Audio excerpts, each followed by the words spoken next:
me, Vicky Marie. It's definitely me this time. I'm not echoing, so. But I am doing my nails because, oh my God, what a morning. So we'll have a little bit of a waffle while we're waiting for people to find us, find this new stream. It's so hot, so hot. It's 29 degrees already. It's only 20 past 11. And that's the problem. We've got a yellow warning for heat at the moment in Spain.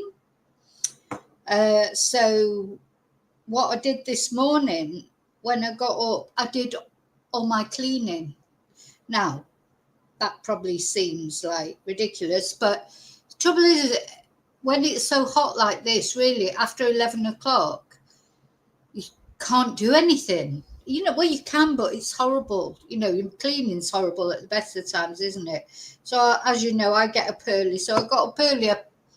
That's the problem. I was too organised with the stream. I set up the stream. It takes quite a while to set up the stream. You probably think you just jump on and that's it. It doesn't work like that. It takes ages to set it up if you want to set it up properly. And so I did that, and then I started the cleaning. Because as I say, I haven't done any for a couple of days because I've not had a chance. And if I didn't do some cleaning this morning, well, God knows when it'd get done. And as much as I'm not like, housewife of the year, I don't like my house to be dirty. I don't mind it being a bit messy. It's always a bit messy. But it was starting to get dirty. I've got 3 dogs at the end of the day, and a son who doesn't do any cleaning whatsoever. So I thought, just get this cleaning done. So I had quite a lot of cleaning to do. So you can imagine, I feel like I've been dragged through a hedge backwards now, though I have had a shower. Then it takes about half an hour to put your clothes on when it's so hot and humid like this. It's like you're literally like dragging your clothes on. And, being a woman, having to put a bra on, it's like, it takes about 15 minutes just to do that. And then it feels hot. It's horrible. You feel like your clothes are all over, like to the side and not on properly. It's a really horrible feeling. Anyway, so I've got the fans on. I've got the aircon on. I just turned one fan off. I think I've got to put it back on again. Just so hot. And then tried to have some breakfast. You have to get a drink. I'll probably be having to get lots of drinks during this. Lots of drink. Oh, that helps. Actually, that fans are good for drying your nails. Dry my nails on the fan. So I am organised now. I'm ready to do the stream. I've got a really interesting stream for you today. So, although it is, mushrooms again, and we're all a bit sick of mushrooms, aren't we? But so, of course, the judge was continuing with his instructions today. He's not finished yet. He's going to carry on Monday as well. So by Monday, definitely, I think Justice Beale will have finished his summing up of this horrible case. But also, you little detectives out there, my little chatters and my little detectives, my little researchers, thank you so much. People have sent me the video of Erin's sister, photo of her mum, all sorts of information, which, obviously Erin's mum is deceased now, so you don't feel like you can upset her. But I feel for Erin's sister because at the end of the day, Erin's sister has got nothing to do with this. But very interesting, isn't it, that Erin's sister did not speak in her defence as a defence witness, as a character witness. She's been very quiet through the whole thing. And it's just occurred to me that I wonder if Erin was jealous of her sister, because her sister seems to be very respected in her. She's a geologist. She's respected in her field. She does quite a bit of baking as well, which we're going to look at. So at the end, when we've gone through, the court, the court things today, I've got quite a few interesting things to show you that are different. So also I'd already picked out 3 sort of news items, if you like, news videos from when Erin was first arrested. They're very interesting. And one of them talks about the 3 attempts that were allegedly made on Simon Patterson's life. And I know the jury aren't allowed to take that into consideration. They're not supposed to even know about that. But yeah, this is not Erin's first rodeo, is it? Erin is a very dangerous person, I think. A very, very dangerous person. And it just, from what you see of her sister, makes you wonder, was she jealous of her sister? Is that where it all started for Erin? And she's, of course, made these terrible slurs against her parents. But her parents are not here to defend themselves, are they? So we don't know if what Erin says is true. And, to be honest, based on her history of lying, you have to think, can you even believe anything Erin says now?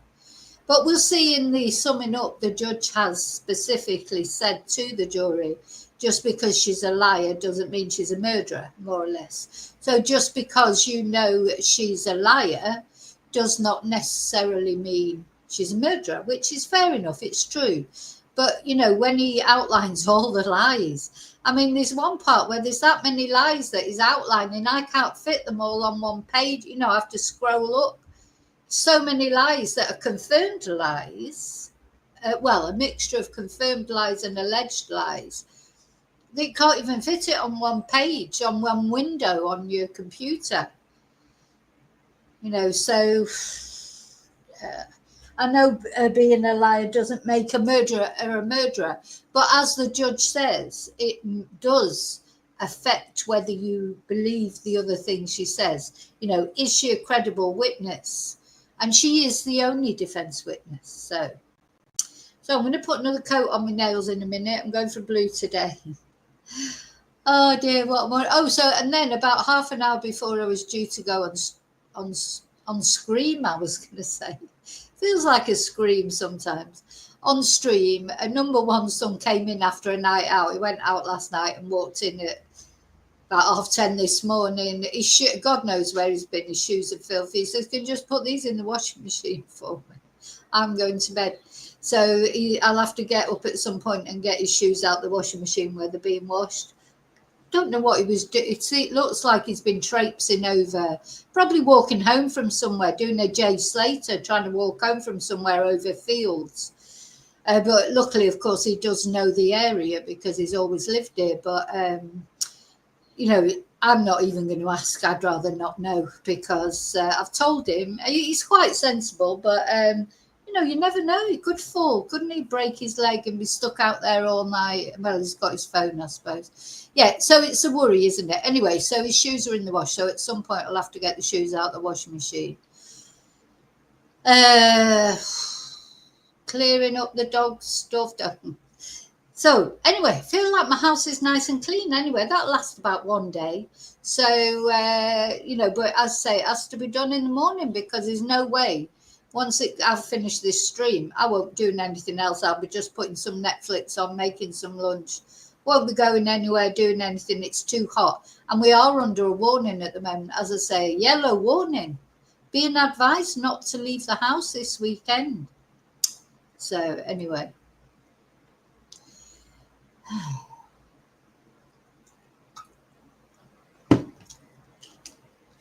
So let's get going because we're late, aren't we, starting? Thank you so much to all of you for watching, for liking, for subscribing. Special thanks to my members. We had a nice members live last night. We were looking at we're looking at a crazy body cam from America from the police. That was interesting.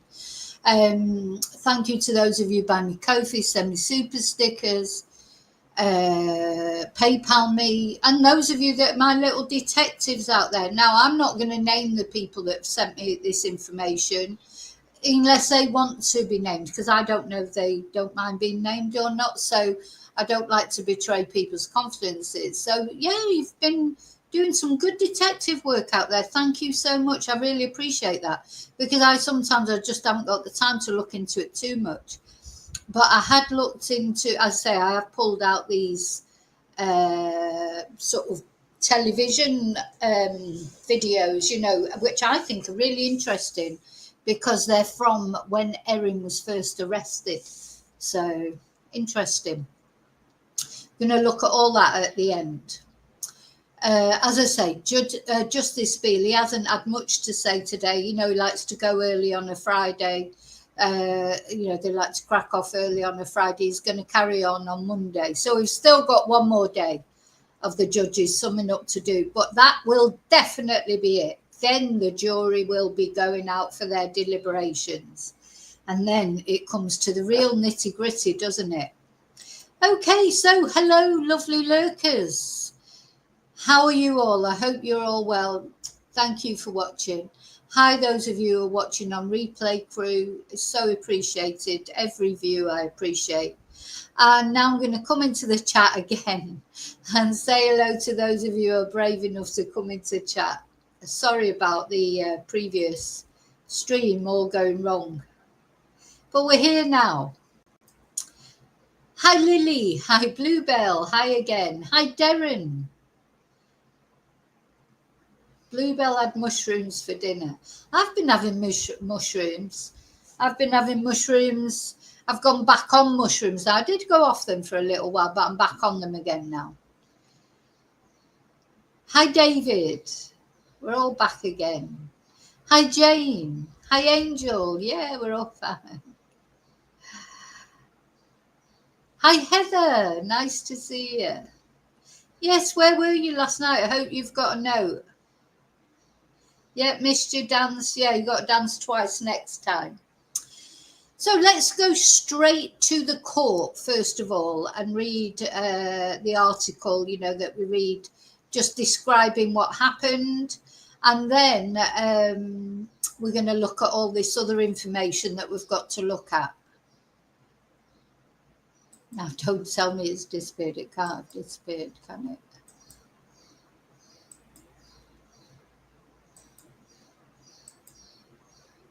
Where is it? Because, of course, I had it all set up, and then I'd set up a new stream. That one's gone, so I'll put that down.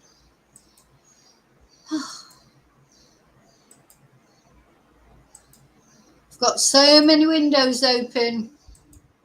It's not making any difference to the heat, though. I've got some open, except for the...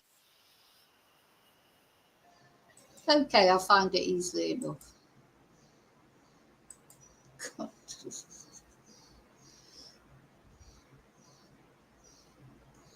Oh, I'll let you off then if you're up the West End, Heather. That's a good excuse. Back to your little trips out again. That's really good. You know, so I'm glad you're feeling so much better.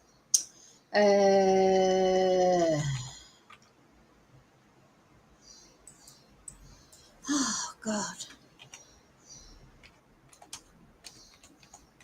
Joe, the trouble is when it's hot, your brain's not working. My brain don't function that well at the best of times. So, oh, dear me. So when it's hot, your brain definitely turns to mush, that's for sure. Right, I found it. That was quick. So basically what the judge has been, Justice Beale has been talking about today is incriminating conduct. Because that, of course, is really, you know, what all we've got in this trial, because nobody's, you know, it's a question of what do you believe. It's not a question of whether there were death cap mushrooms in the beef Wellingtons. There definitely was, but it's a question of, did Erin put them there on purpose, or was it an accident? That is basically the crux of this, isn't it? Absolute crux of this. So let me just put that up, and then I'm going to just show you, you know, I like to show you, just in case, I'm sure you remember anyway, some of the characters, if you like, or some of the people that are involved. Most important people, of course, as far as this trial is concerned, are the victims. 4 victims, 3 who died and 1 who was made. So we've got 3 counts of murder. This is what Erin Patterson is accused of. Triple murder, Don, Gail and Heather all died, are no more. We'll never have any other photos taken of him. We'll never go to another lunch at anybody's house again. And Ian, who survived by the skin of his teeth by some miracle, been ill for 2 months, critically ill. And finally, he does look quite healthy now. So these are the important people to remember in this trial. And what the question is, did this woman, Erin Patterson, deliberately poison them? Or was it all some terrible accident? Despite all the terrible lies she's told, should we believe her now when she says it was an accident, even though she's a self-confessed serial liar? And she's a liar about serious things such as having cancer, having to have a biopsy, having to have an MRI, not owning a dehydrator, never going foraging. The lies she's told are, like I say, you can't fit them all on one page. So there definitely were death cap mushrooms served up on that lunch that she invited her in-laws to, her estranged in-laws. Now, don't forget her estranged husband, Simon, he was invited to that lunch as well, but luckily for him, he didn't go. He would definitely be dead now as well, I think, or critically ill like Ian. He was her target, I think. She's apparently tried to kill him 3 times before. No, this is not her first rodeo, this woman. Anyway, this is the prosecution lawyer, Dr. Nanette Rogers. That's what she says, that Erin did it on purpose. She wanted to kill them, and because she, had her nose pushed out of joint. That's what she says. And she has tried to expose Erin for who she really is. This is Colin Mandy, the defence. Now, something I didn't know that I found out when I was researching. She sacked her first defence counsel, Erin did. He is her second defence counsel. Now, of course, Erin is very wealthy. She's a very wealthy woman. So she can afford to do that, I suppose. I don't suppose she's got to rely on, don't know if Colin is like a defence counsel that you have to pay, or whether he was awarded to Erin by the state. But she can certainly afford her own defence. But she sacked her first defender. I thought it was strange because sometimes when I have showed, videos from earlier on, it's not been Colin Mandy that's been speaking on her behalf. So she got rid of her first defence. I wonder why. And now she's got Colin, who really his only defence for Erin is that everybody else is not telling the truth. Erin told a load of lies, but now she is telling the truth and trying to really, I think what he's tried to do is make the jury lose the will to live practically by being so boring about it all. And Erin, of course, she's the only witness that spoke in her own defence. Apparently it was her who wanted to do that. So that's interesting. She's so superior, Erin. The more I've looked into this case, I find it quite depressing. So I think Erin is a very evil person, more evil than we realise. And I think if Erin is found guilty, I think there's a lot more going to come out here, a lot more. I think Erin has probably done quite a lot of things over her life that she shouldn't have done. And the fact that she was wanting to train as a nurse or a midwife is chilling to me, terrifying. There's a Lucy Letby, a Bev Alley, angel of death type person, just waiting. Erin is an accident waiting to happen for anyone who's vulnerable in her care, in my opinion. It's only an opinion. If she's annoyed with that, she can sue me always. I don't care. That's how I feel about Erin. So don't forget what she did then was she put these death cap mushrooms allegedly in the dehydrator that she told the police she didn't have. Foraged mushrooms that she said that she never did, but then said she did. And she put them in a beef Wellington or in 5 individual or 6 individual beef Wellingtons that she served up to her guests. And they were, so ill that even 3 of them died. But Erin was fine. Just had a little bit of diarrhea, didn't she? A little bit of diarrhea, and unfortunately we have to go into details about it again today, or the judge does. So the person who all eyes are on at the moment, of course, is Justice Beale. He's the judge. He's doing his summing up. He's in the last stages of his summing up. Thank God. Because it's gone on for quite a few days, hasn't it? Okay. Whew. Gosh, I'm so hot. I'm too hot. I feel like I want to go to sleep. I haven't been up that long. Well, I was up at 6. What time is it now? Nearly 12. Oh, I've been up 6 hours. Okay, so let's start with this because I've got a lot to get through. I don't think there's a lot of this, but I've got a lot to get through with the other information I want to show you. So today, Justice Christopher Beale will continue his instructions to the jury. As has been standard on Fridays, we're expecting a shorter hearing, which should end before lunchtime. Yes, hallelujah.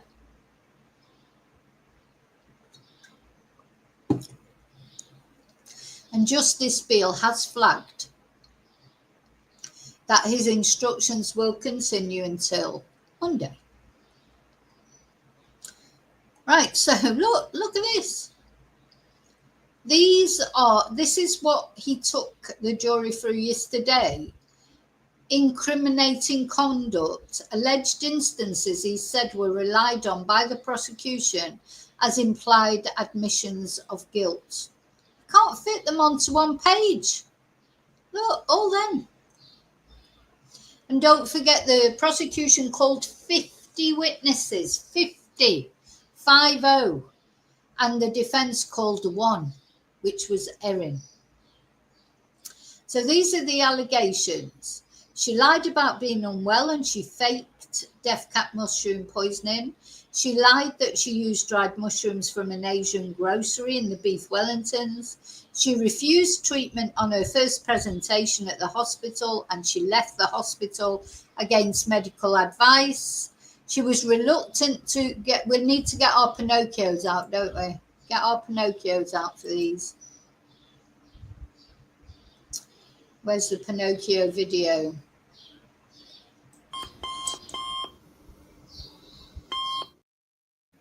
So she lied that she had fed she was reluctant to obtain medical treatment for her children on July the 31st.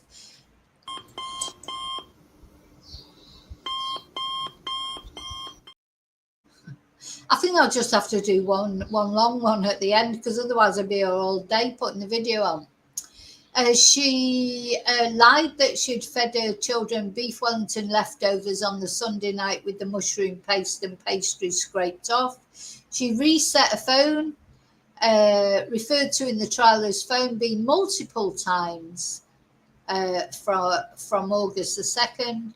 She disposed of a dehydrator at the local tip on the same day. She provided police with phone B rather than her usual phone during the police search of her home on August the 5th. These are all the alleged things. Now, the jury will have to decide what they believe or don't believe. Disposed of a dehydrator at the local tip on the same day. Provided police with phone B rather than her usual phone, lied to police about her usual mobile phone number, lied that she had never foraged mushrooms or dehydrated food. So these are all, you can't fit them even onto one page. So many lies.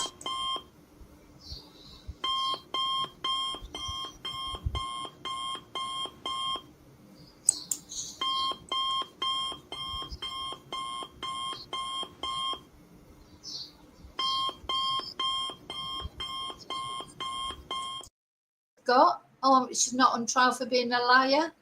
And, when somebody lies as much as that, then of course it's hard to believe anything they say, isn't it? very much hard to believe anything someone says when they lie about everything. So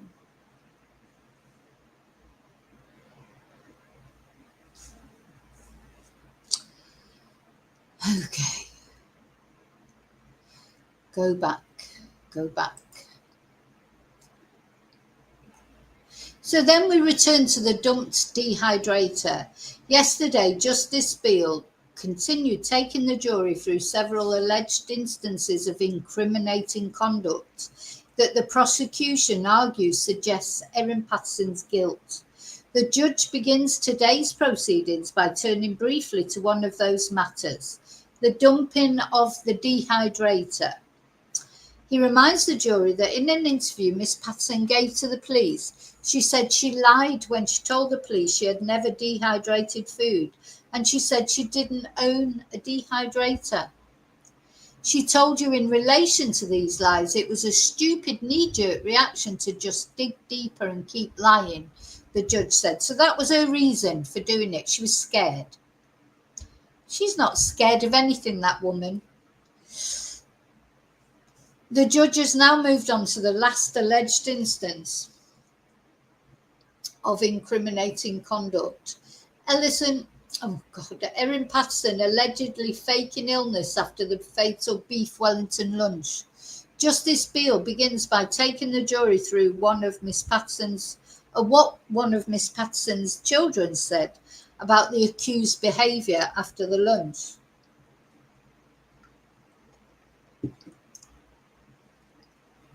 We hear that on the following day, Sunday, Miss Patterson reportedly told her son she had to go to the toilet a few times during the night and said she was concerned about attending church and spreading the illness. Well, she didn't go to church because she couldn't face them all knowing what she'd done.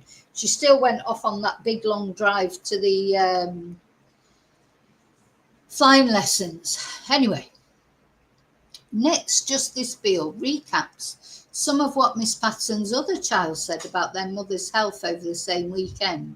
We hear that the child didn't remember when Mum started to feel sick, but that she needed to go to the toilet a lot on the Sunday after the lunch. Simon Patterson's evidence about the same period is recapped next. Right, hope you're not eating because we're going to talk about the bowel motions now. The judge turns next to the symptoms that Erin Patterson reported to health staff after the lunch. We revisit evidence from nurse Kylie Ashton that Miss Patterson mentioned nausea, diarrhea and an elevated heart rate on the evening of July the 29th. Then there is the issue of a stool sample Miss Patterson was later asked to provide in hospital. There's been much detail on this during the trial. The judge reminds the jury of health staff evidence that one sample she provided was still watery, clear, yellow in colour, looks like urine. So the nurse seemed to think it was urine, not diarrhea, but the patient said it was a stool. Bleh. Then the judge goes into detail about observations health workers made about her condition in the days after the lunch. There's talk of symptoms including tenderness in her abdomen and a heart rate that began at around 140 beats per minute, but settled to around 100 beats per minute over the course of 2 hours. The judge says an elevated heart rate can be linked to stress, being unwell, or being dehydrated. We hear one opinion that Miss Patterson was moderately dehydrated due to ongoing diarrhea and appeared to have a gastro-type illness and was recommended for treatment in hospital. Then we hear from a doctor who saw Erin in a hospital emergency department. The judge says the accused reported persistent nausea and diarrhea at that point. And Justice Beale reminds the jury of the doctor's evidence. I might have to put my hair up at some point because it's so hot on the back of my neck. Have I got a... Don't know if I've got one handy.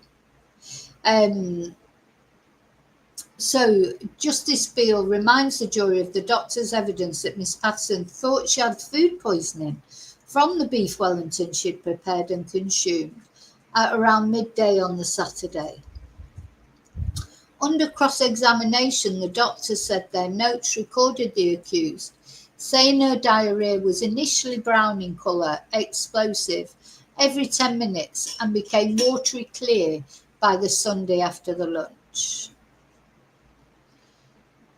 Then what the child protection officer said. The judge briefly revisits the evidence of a child protection officer, Katrina Cripps, who spoke with Erin in hospital on the afternoon of August the 1st.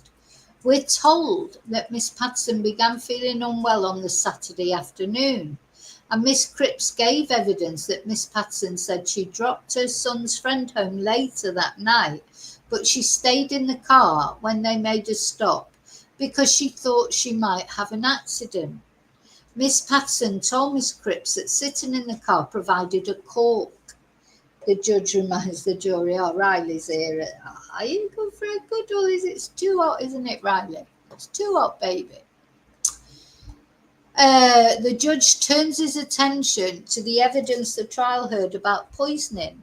We hear that variations in the amount of toxins consumed, individual toxic tolerances, general health, age and weight can influence an individual's response to toxic substances.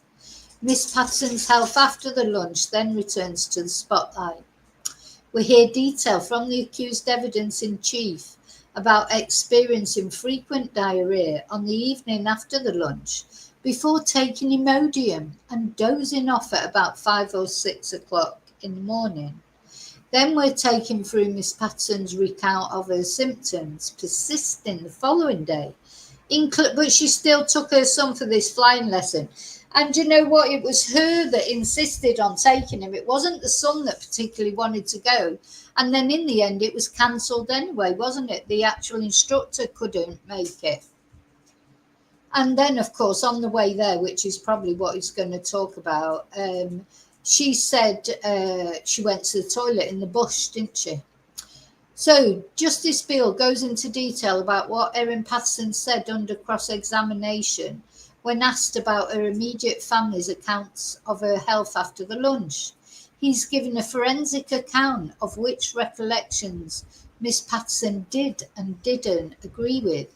We're reminded of the evidence that her son did not see her going to the toilet frequently on the Sunday morning. I'm just going to turn the fan off for a minute, get a little break from the fan. But agreed that Miss Patterson told him they might not attend church that day. Her son said his mother was quite persistent about attending his flying lesson, and Miss Patterson agreed with that. So it was the mum that was persistent, not the son. So that was a bit of a red flag, wasn't it? Oh, it's time for a break. A break for 5 minutes. So once the jury is back in the room, the judge tells them his directions will continue till 1 p.m. I've got a bit more energy today, he says to a burst of laughter. Oh, he's had great fun, this judge, during this trial. He's so flippant, he's cracked quite a few jokes, hasn't he, and got everyone laughing. Because it's not serious at all, is it? A triple murder case. And then, just incredible to me that a judge could make jokes. A judge.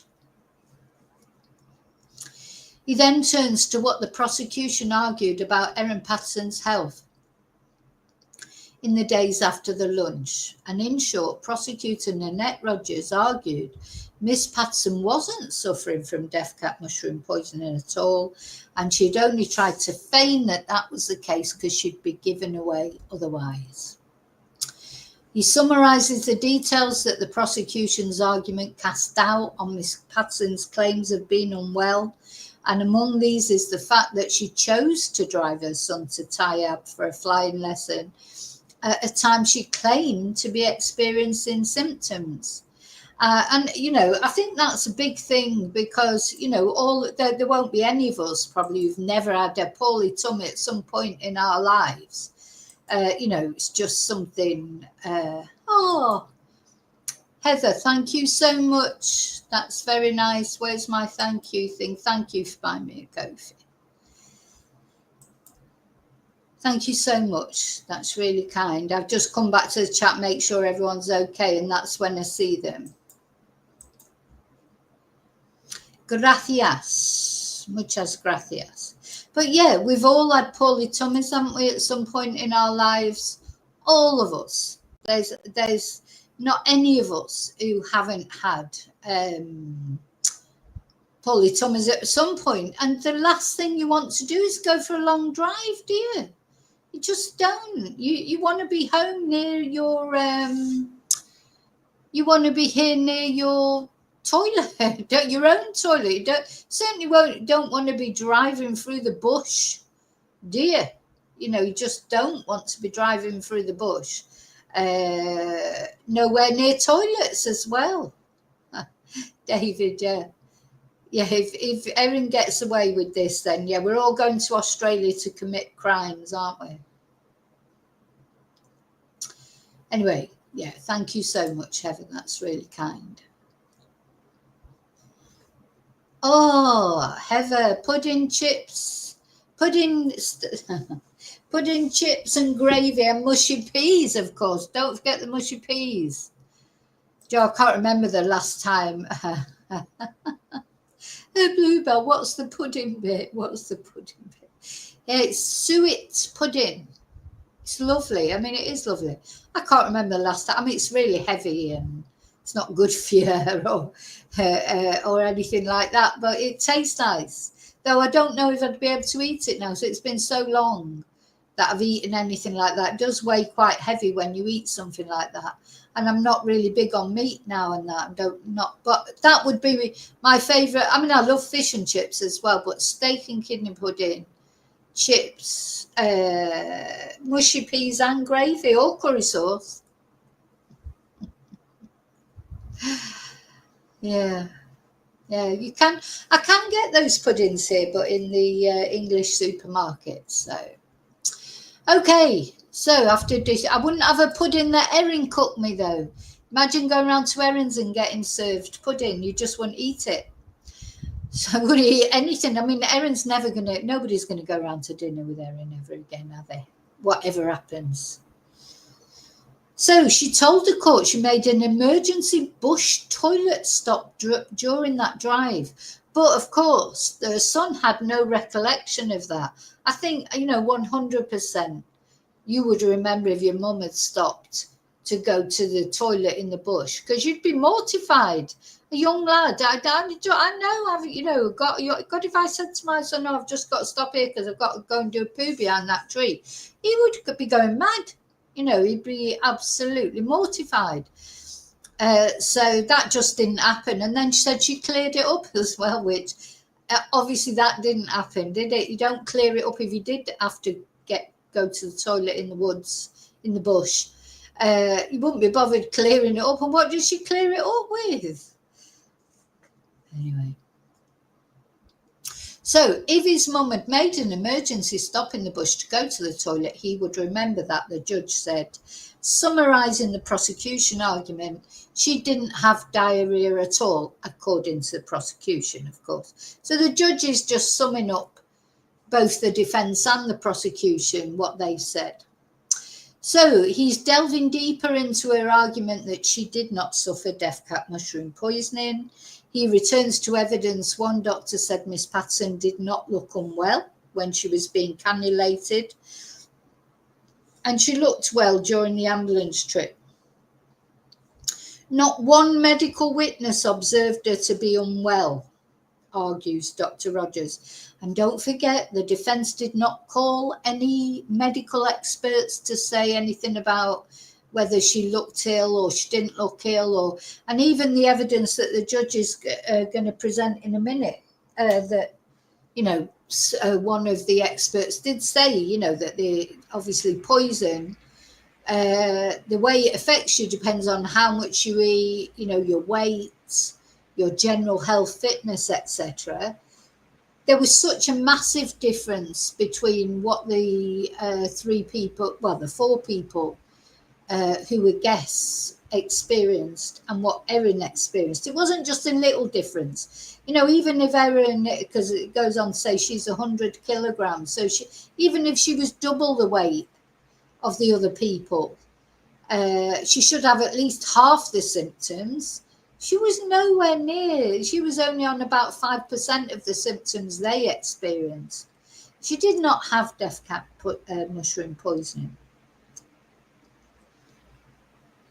So not one medical witness, Dr. Rogers argues, observed her to be unwell. Certainly not sick with death cap mushroom poisoning. And compare that with the experience of the lunch guests. We then revisit the deteriorating health of the 4 guests. We hear that Don Patterson reported 30 to 40 episodes of vomiting and diarrhea by 8 p.m. the following evening. 30 to 40. And we hear that all guests stopped being able to tolerate fluid. And that we heard that 4 of them were eventually placed on life support in an advanced state of multiple organ failure. That's why those people died. Their livers died. They had to one of them was given a transplant that failed. Ian was given a liver transplant that fortunately worked.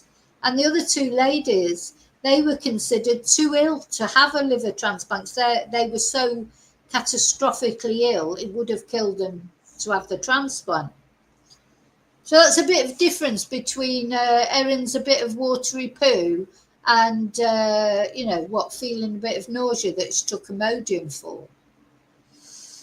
So the question Justice Beale is touching upon is it possible to experience, how did he put it, less severe death cap mushroom poisoning? So this was asked of the expert, the toxicology expert, and he did say that different outcomes are possible from the same meal, as it's very likely the distribution of mushrooms throughout the paste would be uneven. Also, Erin Patterson was younger than her guests and weighed about 100 kilos. The expert said they would expect some adverse outcomes from the survivor of the meal. And the prosecution argued that Miss Patterson's claim of developing symptoms at 4 p.m. on the day of the lunch would be inconsistent with death cap mushroom poisoning, the judge reminds the jury. But the defence questioned who was to say the onset won't be early. So this was something the defence are trying to say.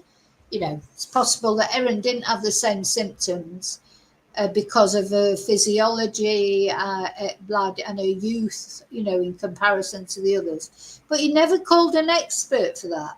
Funny, isn't it? You think he would have called an expert himself, or, for Erin. So we've reached a critical moment where the judge is providing the jury with instructions in relation to the alleged incriminating conduct. It includes, as you know, he says, alleged lies. I will concentrate on the alleged lies for a moment, because there are 2 ways you can use them if you find there were lies, and there were some admitted lies. So the law says you can use the accused lies to assess her credibility, the judge says. He tells jury members they can use that assessment to decide whether they believe other things she said.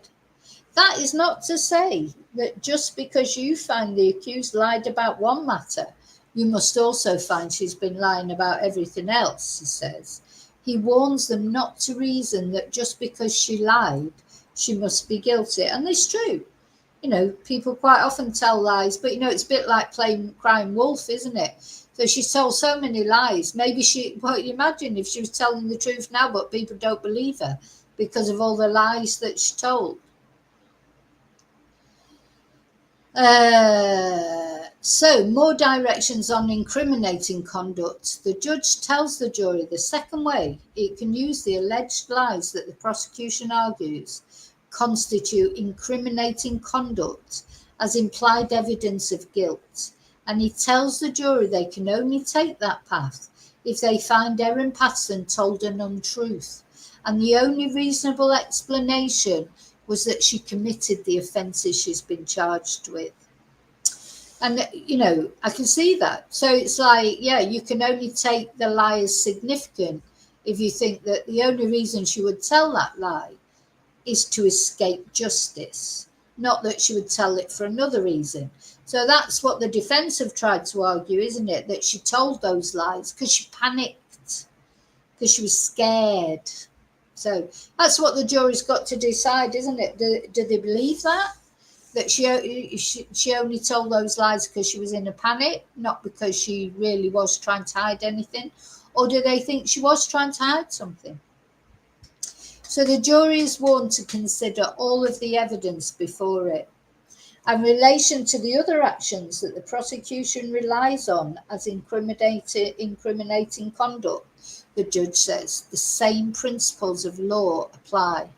He tells the jury they can only use those instances as implied, God, I've got to get another drink in a minute, as implied admissions of guilt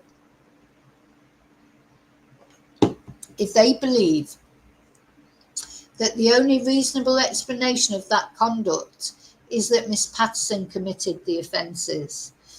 In summary, there are all sorts of reasons why a person might behave in a way that makes them look guilty. Fair enough, people do things that make them look guilty. There are times when it happens. You can't say there aren't. But, do we think that's what happened in this case? See what the jury decide. I'm so glad we're coming close to it. So then a technical issue, brings the hearing to a slightly early finish. Justice Beale is going into a legal concept called credit lies when there's a technological hiccup. He's got a golf date. Do you know what I mean? That's the technological hiccup. It's probably like, oh God, I've not got long now to get to my lunch or get to my golf date or get to see my whoever he, goes to see. I've put in some information. Sorry, I can make jokes because I'm a YouTuber. I'm not a judge. So he makes jokes, for God's sake. He's supposed to know better. I've put in some information on my desktop which doesn't seem to have synced to this device, he tells the jury. Yeah, whatever. I'm missing defence barristers misdemand his arguments, so I'll stop. Okay, so that's when the hearing came to an end and the jury was sent out for the weekend. And this is what he said to the jury. He said he expects to finish his directions on Monday. Yay. Well, he has said that before. He said he'd be finished last Monday, didn't he? Or Tuesday. And he's still blethering on about it. And then he says he'll deal with the issues they have to decide in this case. Don't let anybody get in your ear all over the weekend, he tells the jurors. Only discuss this case with your fellow jurors in the privacy of the jury room. Oh, God, I hope they do, because I hope there's no mistrial because any of the jurors, do the wrong thing. Because this is another weekend. A weekend's a long time for them not to discuss the case. I mean, they're bound to be, really. You just can't help but think they're bound to be discussing the case, really. But anyway, I expect when they come back in, or do you think when they come back in, they're interviewed, or as they go in, and do you think they're asked, have you discussed the case with anyone, and they have to reaffirm each time? I don't know, but it's a long time, isn't it? Spend with your family and not discuss this, because everybody's going to be asking you. If everybody who knows you're on that jury service is going to be saying, oh, how's it going? That's human nature. Anyway, he then says, before the end of the proceedings, he gave some information about what will be included in the final parts of his directions. I will be focusing on evidence and arguments that haven't featured in the final part of the charge, he said. He said the second part of his directions will continue to address issues in this case and the evidence and arguments that bear upon those issues. And Justice Beale then said the third part will be mercifully brief. Sorry, I don't believe him. He said all this before and then it turns out it's not. So we'll believe it when we see it, won't we? Hopefully it will be mercifully brief because, hopefully by Monday he will have finished because we're coming back on Monday to bring you the rest of the judge's directions, the final step before jury members are sent out to deliberate on their verdict. So remember, there are 14 jurors. There were 15. One was dismissed, probably because they discussed the case with family or friends or something, or maybe Googled something or looked at they're not even supposed to Google anything or look at the telly about this case. Anyway, one jury was dismissed, so that means there's 14 left, and only 12 of them will go forward to make the final verdict. So there'll be a poll, they'll draw lots to decide who will be the final 12 jurors who will decide Erin Patterson's fate. So now then, I'm back in the chat now. Hope you're all okay there. Just making sure you're all okay. I think the last time I looked at the chat, we were talking about steak and kidney pudding.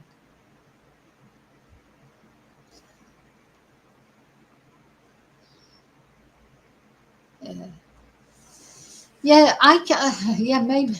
Anyway, sorry, I'm nearly getting involved in the a photo of Erin's face in a mushroom. Glamorous. Oh my God, Tracy, I feel like I've been dragged through a hedge backwards. Oh, Bluebell, getting worried about your flight. Don't worry. Just have a whiskey before you get on and you'll be fine. Or a bottle of whiskey or something. I don't know. You can get calms, or some herbal tranquilizers to calm you down as well. You just have to think of the end product, don't you, that you're going to see family. And I know I hate flying, but it wouldn't stop me going on a plane. Just have to grin and bear it, don't you? It gives you the end result. And at the end of the day, if your time's up, your time's up. You can be sat at home and a bloody firebomb or something can drop on your house, or a plane can drop on your house. So, you can't worry about these kind of things, because you literally, you just don't know what's going to happen, do you? I'm trying to be comforting, but I understand completely, because I'm terrified of flying. But I'd say it wouldn't stop me going. Just have to grin and bear it. Have a little drinky poo, or take a nice calm herbal tablet or something. Yeah, I think I've started worrying less since I read about a woman who was sat watching the telly at home somewhere in London, and a crane fell on top of her house and killed her. And I just thought, for God's sake, if you're not even safe sat watching the telly, what's the point in worrying? Because you can stop living. I worry about everything. I literally do worry about everything, especially after being covering true crime. But you'd never do anything or go anywhere. You stop living. So if you stop living, then, you may, what's the point, but anyway.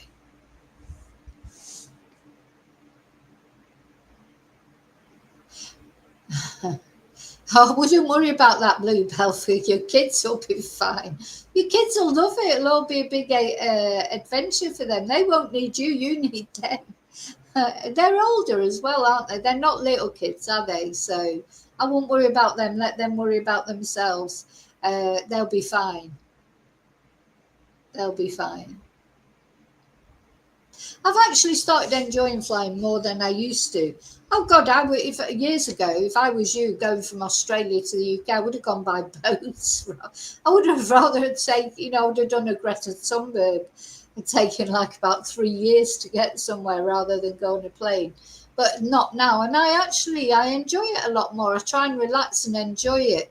It's quite nice to go, you've either going up and the going down, actually, you get a bit of a buzz out of it, don't you? But you've got to, we'll all be thinking of you anyway, that's for sure.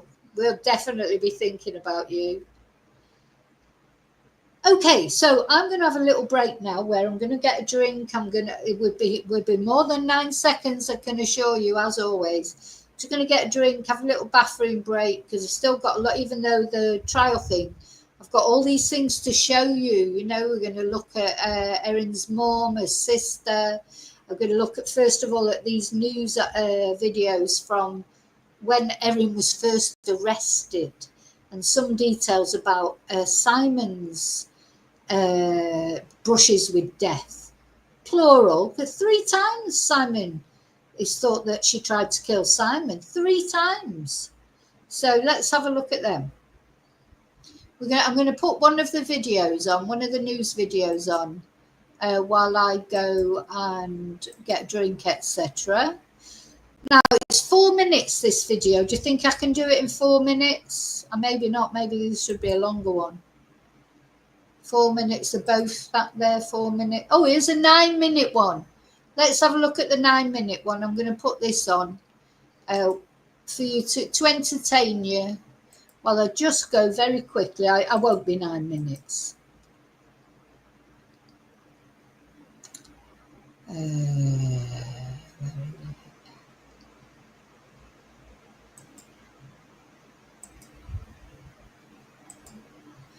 Okay.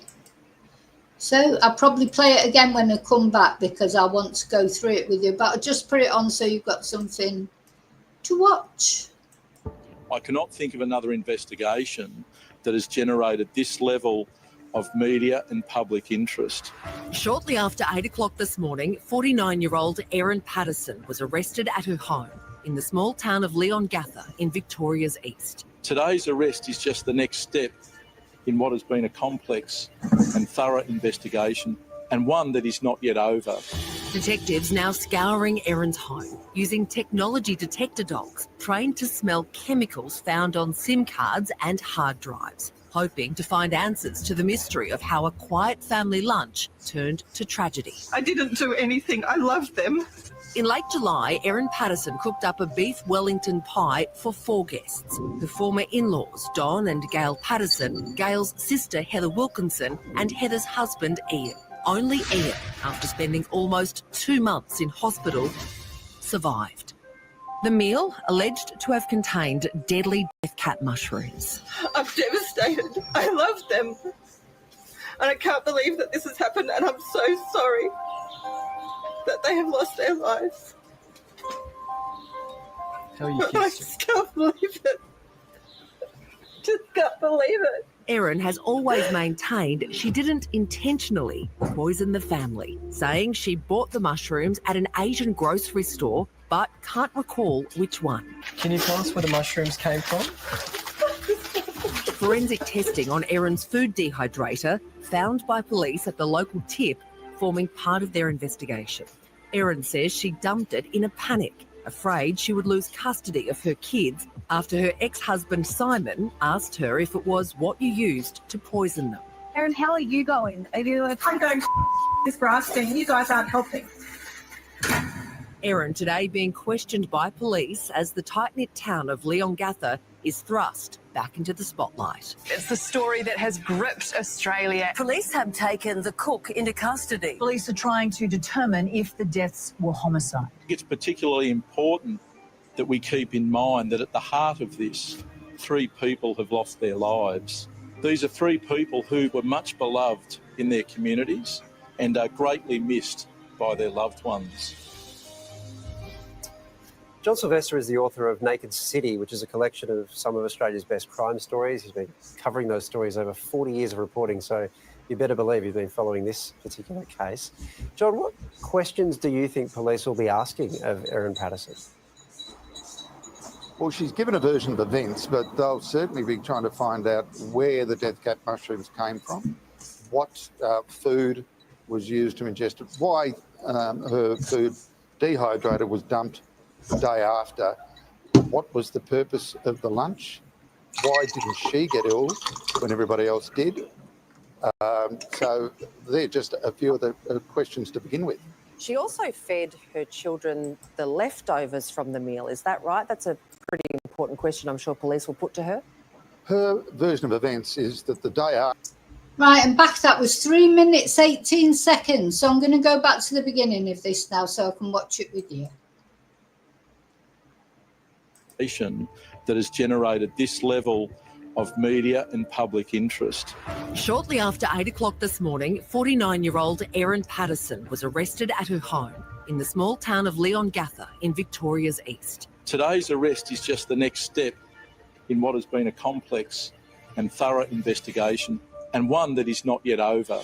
Detectives now scouring Erin's home using technology detector dogs trained to smell chemicals found on SIM cards and hard drives, hoping to find answers to the mystery of how a quiet family lunch turned to tragedy. I didn't do anything. I loved them. In late July, Erin Patterson cooked up a beef Wellington pie for 4 guests. Her former in-laws, Don and Gail Patterson, Gail's sister Heather Wilkinson, and Heather's husband Ian. Only She went, I didn't do anything. I loved them. Honestly, she wouldn't get any points for acting. Ian, after spending almost 2 months in hospital, survived. The meal alleged to have contained deadly death cap mushrooms. I'm devastated. I love them. And I can't believe that this has happened, and I'm so sorry that they have lost their lives. I can't believe this has happened. What she can't believe it's happened is she's been caught out. You know, she really isn't crying or anything. I think I'd be inconsolable if I thought due to something I'd done, whether I meant to or not, if it's something I'd accidentally given someone, maybe I'd given used meat that I was not sure about, and then I thought, oh, go on, I'll use it, and then they got food poisoning because of it, or I don't know, but I think I would be crying, definitely. I mean, I am a very emotional person, and Erin, not everybody isn't an emotional person, I know that, but to me, she just does not. I do not feel. I am quite an empathetic person, and I pick up on people's emotion. So normally if I watch someone being very emotional, you've seen me a million times, I'll start crying just because they're crying, because I can feel when it's real emotion and I feel it. Don't feel that with Erin. It's not, I'm not watching this and crying for her. I'm watching this and thinking, I just don't believe you. How are you I kids? just can't believe it. Can't believe it. Erin has always maintained she didn't intentionally poison the family, saying she bought the mushrooms at an Asian grocery store but can't recall which one. Can you tell us where the mushrooms came from? Forensic testing on Erin's food dehydrator, found by police at the local tip, forming part of their investigation. Erin says she dumped it in a panic, afraid she would lose custody of her kids after her ex-husband Simon asked her if it was what you used to poison them. Erin, how are you going? I'm going this grasping. You guys aren't helping. Oh. Erin today being questioned by police as the tight-knit town Oh my God. Yes. So that really, that is the real Erin Patterson, I think. They always show their true selves, don't they, in the end? That was her. Now, she wanted to speak to him that other day, didn't she? But when she realised that didn't work, now she's angry. of Leongatha is thrust back into the spotlight. It's the story that has gripped Australia. Police have taken the cook into custody. Police are trying to determine if the deaths were homicide. It's particularly important that we keep in mind that at the heart of this, 3 people have lost their lives. That's what I keep These are saying. 3 people who were much beloved in their communities 3 and innocent are greatly people. missed by their loved And ones. not only that they were innocent people, but they were nice people. You can see that when we saw Ian giving that sermon, Heather's husband.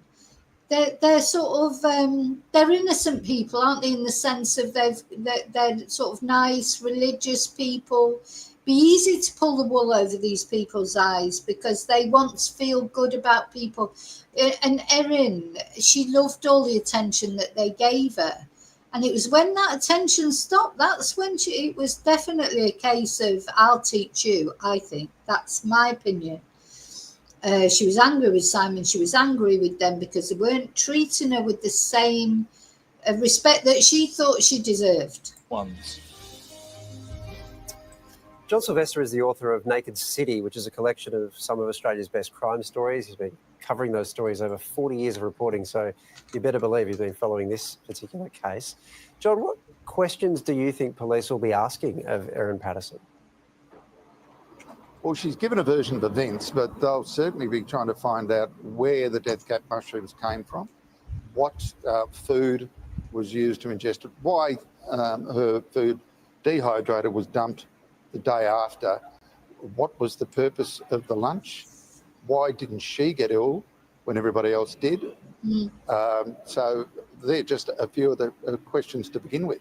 She also fed her children the leftovers from the meal. Is that right? That's a pretty important question I'm sure police will put to her.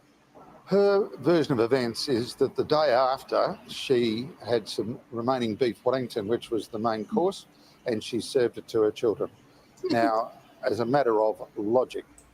Like, he's just going to say what the prosecutors said and what we were all thinking. She already knew that the people were ill from that lunch, and then she fed her children the leftovers. She fed them the leftovers of her beef Wellington that didn't have any death cap mushrooms in it. Forget about sinister behaviour. If you had served food to some people and they got profoundly ill, the first thing you would do is empty your fridge. You wouldn't be serving any of that food to anybody, let alone your own kids. So it is entirely logical to believe that she knew that, at least in that beef Wellington, there was no poison. Why are the police only searching her house now? Because it's been months. This is a very, very specific search. Yeah, and that's a good question that she asked, because this video was made 6 months after the lunch. She wasn't arrested immediately, was she? And they were there. I think they were probably looking for that phone that they still haven't found. I do think the police made some slip-ups, like leaving her on her own for a start with her phone. Those kind of things. Maybe they didn't do the search detailed enough right from the beginning. But anyway, that's definitely, I think, what they were looking for, because they took in those dogs, you know, those dogs that can detect electronic equipment that used in the Samantha Murphy case. Those were the dogs that they took. So they were looking for SIM cards or something electronic.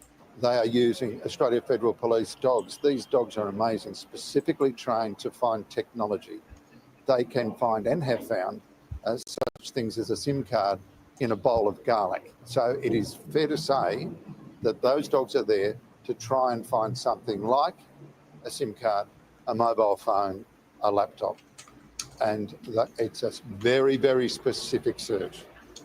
John, you keep referring to her version of events. I imagine you're talking about things like, you know, the press, well, I was going to say press conference. It wasn't that. She was stopped. But those sort of statements that have been made to the media, none of those were sworn. None of those were like official police interviews or whatever. Could she now offer a completely different story, and that doesn't affect her case necessarily, because now she's actually answering questions from police? Or is she bound by what she said before? Not at all. She certainly can answer police questions as frankly as she wants to. What happened was she, when she was first questioned by police, she took, under legal advice, her rights to give effectively a no-comment record of interview. Then she sacked her lawyer and she got another lawyer where... Yeah, she sacked her lawyer and got another lawyer. I didn't know that. So I wonder what was wrong with the first lawyer. She made a statement to the lawyer with a version of events, which was handed to police and to the media. This is the version where she says she bought dried mushrooms from an Asian grocer. She said she bought mushrooms from the local supermarket, and she combined them in the beef Wellington dish. The big breakthrough, I think, is one of the victims survived. Yeah. This was a case that was going to take a long time, and certainly the police were of the view that if Ian wouldn't have survived, there would only be Erin's version of what happened on that day. If Ian hadn't have survived, They wouldn't know about her saying about she had cancer, about them all praying for her, about the different colour plates, the different size plates. All of that testimony that Ian gave could have been lost completely, couldn't it? And not only that, the testimony that he said that his wife said about the different plates, etc. So Erin must have been kicking herself that Ian survived, because it's only because of Ian surviving, maybe even that it's come to a trial, because otherwise, how could they have proved anything? They were going to be looking at 4 deaths, but one of the people has made a recovery of sorts and has spoken to police.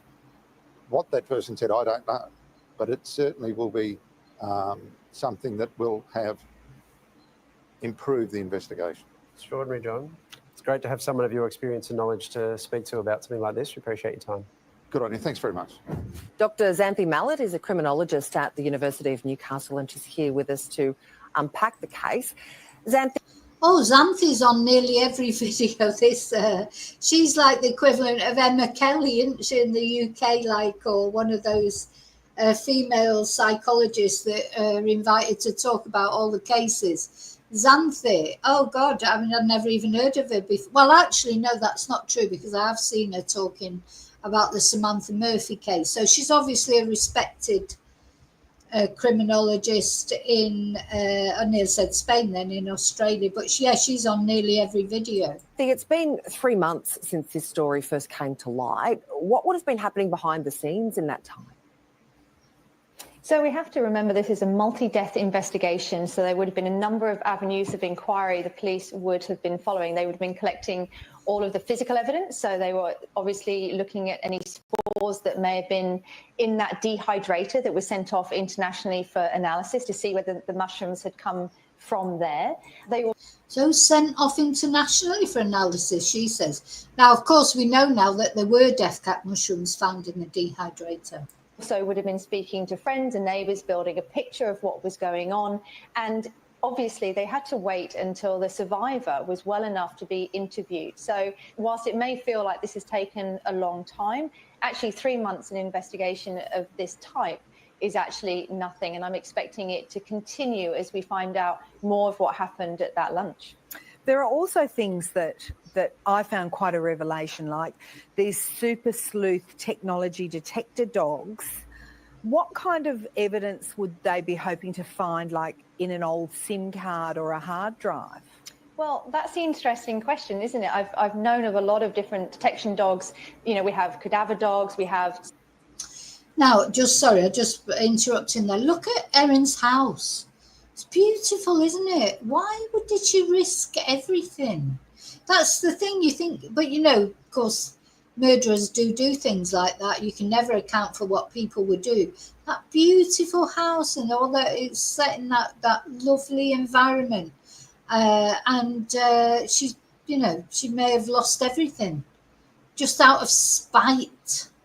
Search and rescue dogs, we have dogs that look for money and drugs, but obviously they have intelligence, because those are not the type of dogs you would take to a scene without having a very good reason. And they've had 3 months to really plan this search. So obviously they think something may have been hidden on a SIM card and then disposed of potentially outside, because these dogs were showing a lot of interest outside of the property. I'm just thinking, though, if I had information on a technological device that might be incriminating, I reckon in 3 months it wouldn't be there anymore. Like, you just figure out a way of disposing it. Is it really going to yield anything to send them in now? I would say, separate to this case, that, people leave all sorts of evidence behind that you may think over those months, they may have removed. So, yeah, you always think that people won't hang on to things, but you'd be surprised what people hang on to. And someone like Erin, I'd be interested to know if she's a hoarder. I think she probably is. She reminds me so very much of this ex-friend of mine. She wouldn't have let go of anything, whether it was, potential evidence or not. She would have hid it somewhere in a load of crap. And she may even forget that she even had it. This particular person that I'm thinking of is somebody I knew in person. Just had so much crap, you wouldn't believe it. So you talk about someone who's got a 3-bedroomed house full of crap, who then rents another storage unit to put the crap in. You know, it's like, and, you know, I know somebody else as well, quite close in my family, literally bought another house for the crap overflow from the first house. You know, you can't underestimate what, you know, we can't imagine. Thing is, we do try, obviously, just human nature, we try and put ourselves in people's positions and we think, well, I wouldn't do that. But you just don't know what other people would do. And I imagine when you're a police person, especially a detective, I bet you're constantly surprised about what people keep. You know, I think Erin is definitely a hoarder. I think she'd be very reluctant to let anything go. You know, it is possible that things will still be recovered. Certainly the police think there may be evidence in this case, and that will come to light in the weeks and months going forward. Well, the police are questioning her right now. If they've already interviewed her, what else would they be hoping to find? Well, remember, they originally interviewed her quite early on in this piece. So since then, they've been collecting all of that other information. So since they've gathered that, they will want to re-interview her in light of the rest of the information they have collected to see whether they can really piece together what happened. Because originally she was the only witness to this lunch until they could... Just that. Oh, where's the tears? Where's the tears? Oh, God, where's the tears? There aren't any, Erin. Interview the one survivor. So they've been piecing it together in the meantime. So they've got a lot more questions for her at this stage, and they really want her to corroborate her earlier statements or explain some of those questions. You know, where did those mushrooms in fact come from? Yeah. Were they bought from an Asian supermarket, for example? And if so, where? So they still have lots of questions for her, and they'll be going over and over and over that with her today. Fascinating investigation, and we'll be following it closely. Xanthi, thanks for your time. Thank you. Okay, so that's the first one I wanted to show you. And now I'm going to show you the next one. And then we are going to be looking at Erin's mum and her sister. Now, I don't know if these people have copyright struck me before. 7 News Australia normally doesn't, but it's this programme. Anyway, I'm going to play it anyway.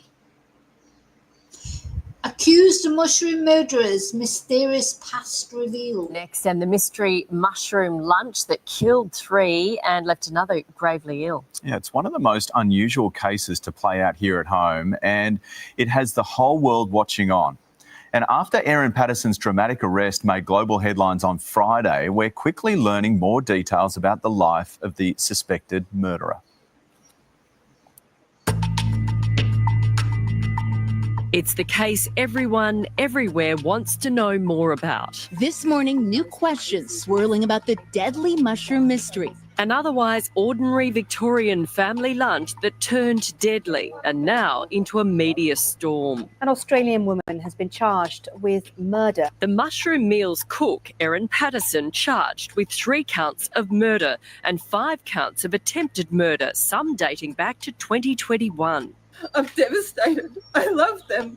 And I can't believe that this has happened. This morning, with Erin behind bars waiting for her next court date, we're learning more about the accused killer's past.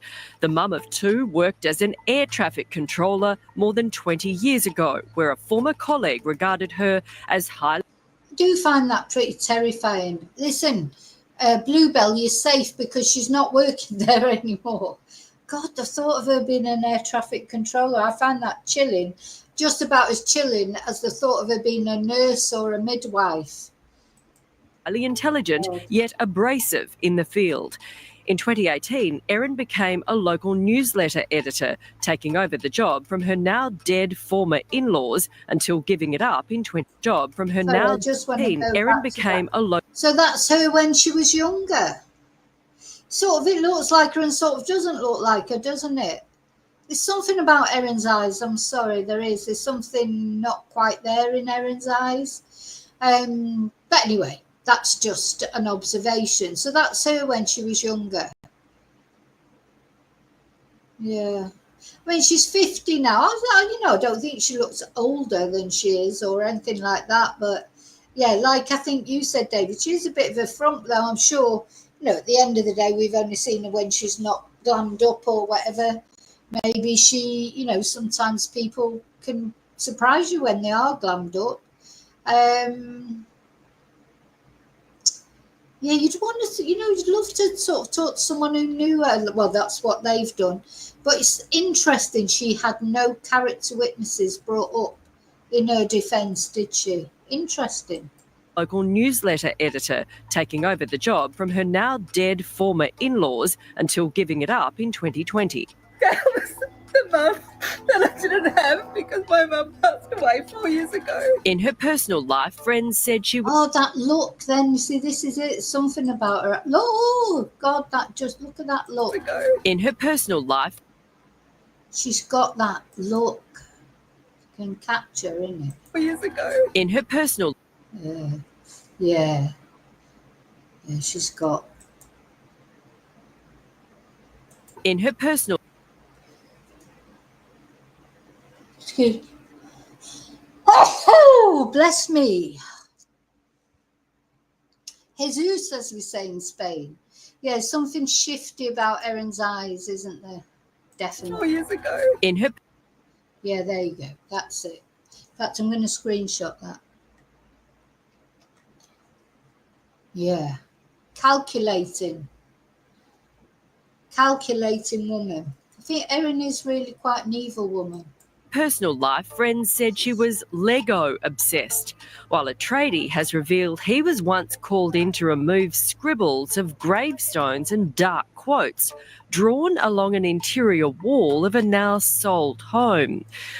So, apparently she was addicted to Lego. Well, there's nothing wrong with that. A lot of people like Lego, I suppose, but not normally grown-ups. But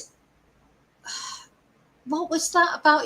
They talked about a tradie who was brought in to remove graffiti from her home before she sold it. Let's have a look. All of a now sold home.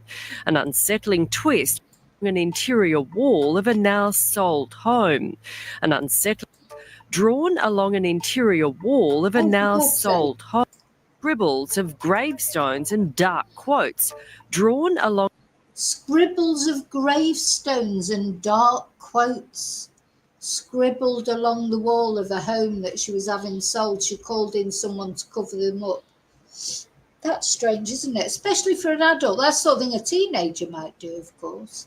Not an adult. On an interior wall of a now sold home. An unsettling twist where the world awaits answers. Erin Patterson continues to deny any wrongdoing.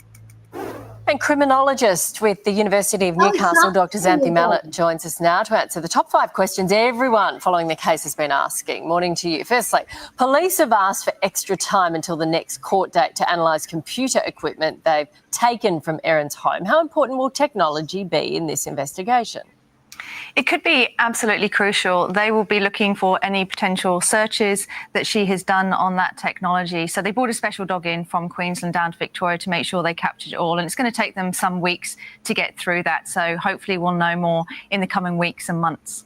One of the other questions a lot of people is asking is about the food dehydrator. It was central to this investigation. What's the latest there? No information has been released publicly on the results of the dehydrator. We were waiting to hear whether there were spores of death cap mushrooms in that dehydrator to let us know whether those mushrooms had obviously been there. So I'm not sure those results are going to be released before the committal hearing. So we will again have to wait and see. Also, Erin has been charged with trying to kill her ex-husband. So this is the important bit. She was charged because, remember, she was originally also charged with trying to kill Simon, her ex-husband. Let's have a look at him. But these charges were dropped, and we don't know why. Whether they just decided, they had enough, they had enough for the other murders, and maybe the Simons were, I don't know, or maybe she'll get charged with, so this is a estranged husband, Simon. So they're going to talk about the charges that at the time of this video was made, these charges still existed, but just before the trial started, the charges of attempted murder against Simon were dropped, and we don't know why yet. But that doesn't mean to say they won't come up again. At least 3 times before the deadly mushroom lunch. How on earth is this information just coming to light? Well, you have to remember the police started investigating after that lunch around 3 months ago. So they will then start to have looked at previous histories. And we did know that Simon Patterson had been very unwell around 18 months ago. So they were obviously looking at that as a potential pattern of alleged behaviour. So they've uncovered these other incidents that have led to these charges. There's been lots of claims that have come out about her personality. Could this be relevant in court? That's really hard to say, and I would caution people against reading too much into this. There will be a lot of gossip, a lot of people speaking in the media and sharing that information, but we have to be careful now that we're not making any assumptions. So former colleagues and friends had called her an eccentric genius. An eccentric genius. And drawing any conclusions, because this is before the court, charges have been laid, so I would caution about people sharing too much of that information and potentially leading to prejudice. Okay, so what happens now? The next date is a committal hearing in May. Now, that's not to look at Erin Patterson's guilt or innocence. It's really just to test the evidence, and we'll hear a lot more about what the police have put forward in their brief of evidence at that time. So we're talking until May next year, so there are several months to go yet before we'll get really... So, of course, that's what we're experiencing at the moment, the actual trial. So, now, which ones have I shown and not shown? I showed that one. I'm going to put some windows down. I've got one more video to show.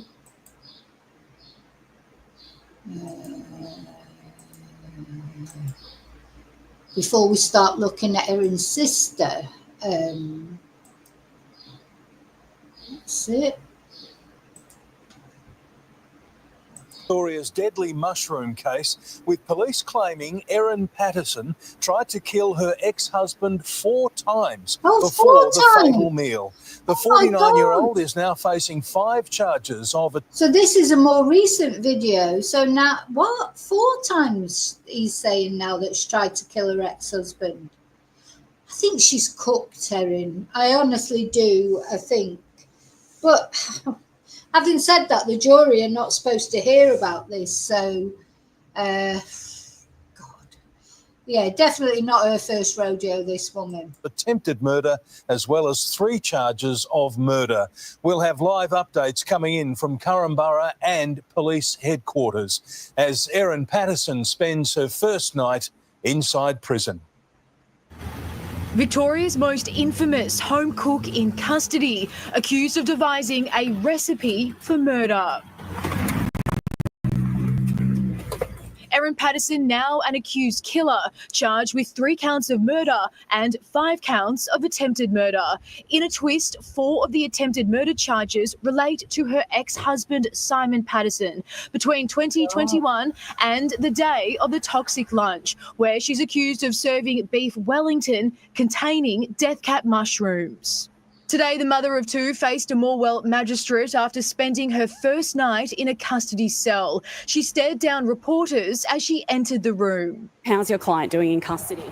She's good, thanks. 7 News can tonight reveal computer equipment seized from her Leongatha home yesterday was found hidden across the property and uncovered by the Federal Police detector dogs. This fresh evidence, police say, will now need to be analysed before the next court appearance, which they expect to take 20 weeks. Now, I just want to say something. Now, of course, she has got a beautiful home. It is beautiful. But something about the grey, the way it's grey, it looks to me a little bit like, I don't know, it's sort of like, it looks like somewhere that something horrible could happen. It's like somewhat of a horror film, isn't it? It's like the house on, what's that horror film? The house on, oh God, I can't remember what it's called. The haunted house on Haunted Hill or something like that. The Haunting of Hill House. That's what it reminds me of. something that's all grey and that bit. I think if I ever bought that house, well, I'm not going to buy that house, I couldn't afford it, but if I could, it'd be like I'd have to have it painted white or a nicer colour. It just looks quite, sort of reminds me of a cross between The Haunting of Hill House and One Flew Over a Cuckoo's Nest. I get this bad feeling just looking at the house, as beautiful as it is. You know, doesn't give me a nice vibe.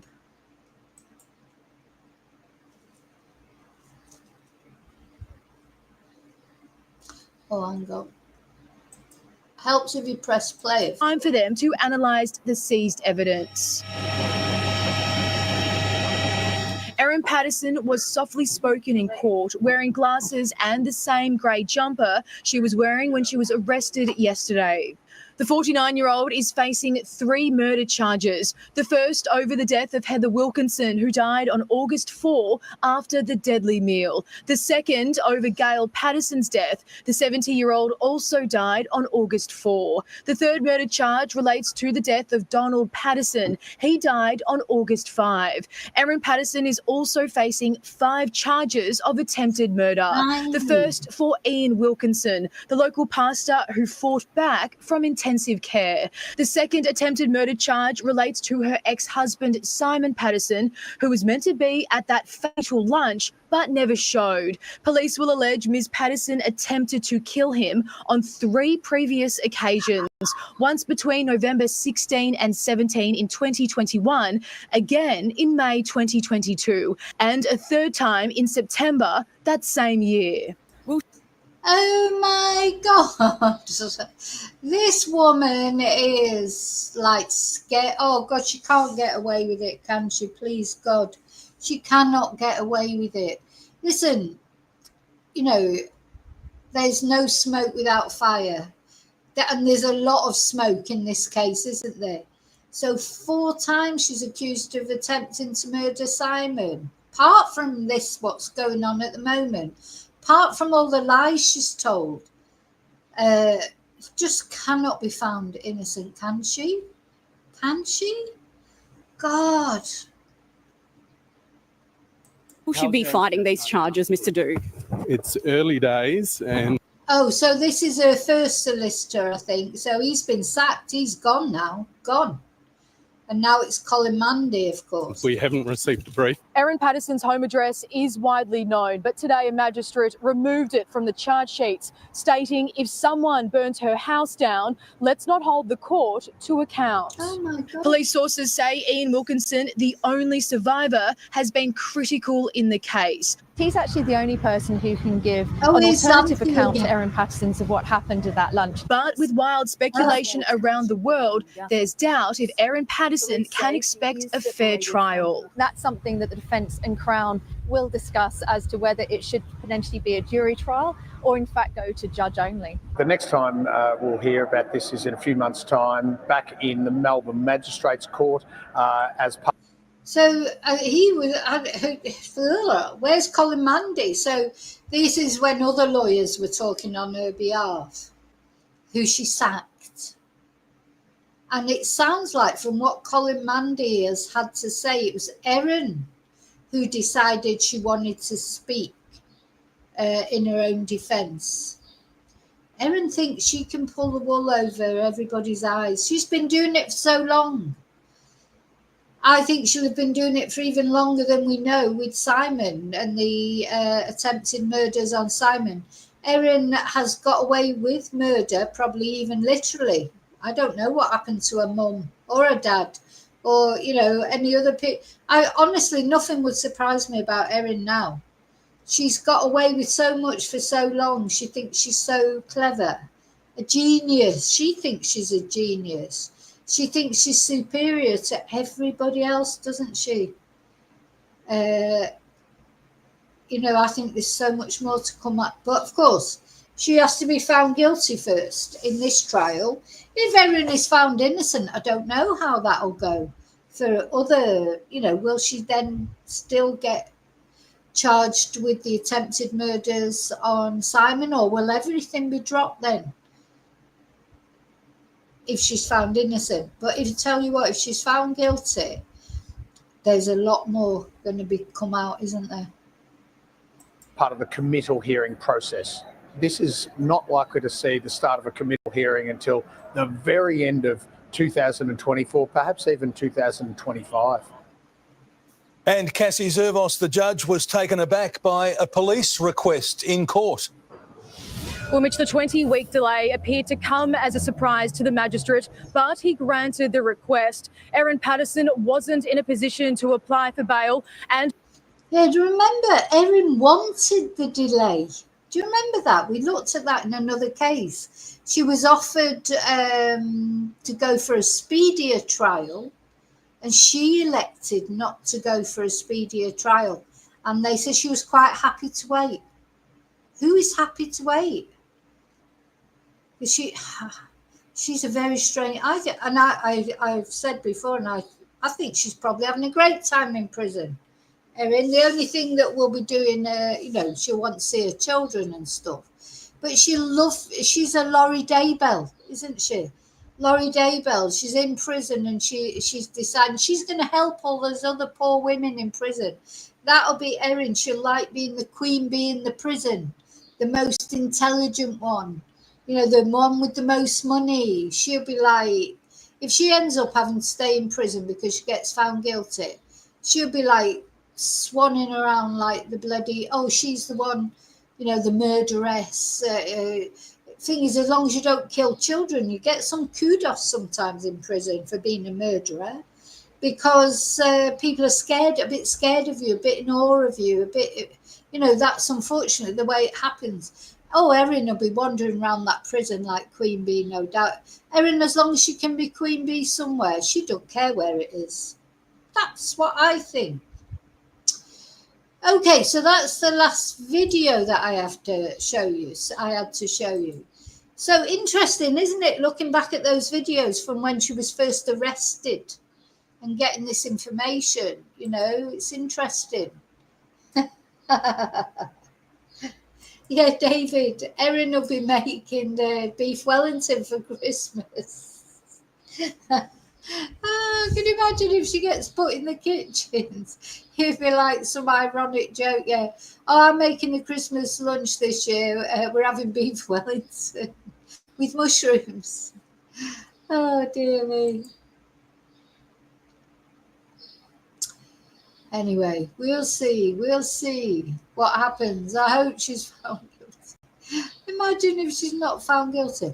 Anyway, as I say, due to my little detectives, my lovely chatters who's been doing bits of detective work for me and sent me links and things. So I want to show, this is Erin's sister.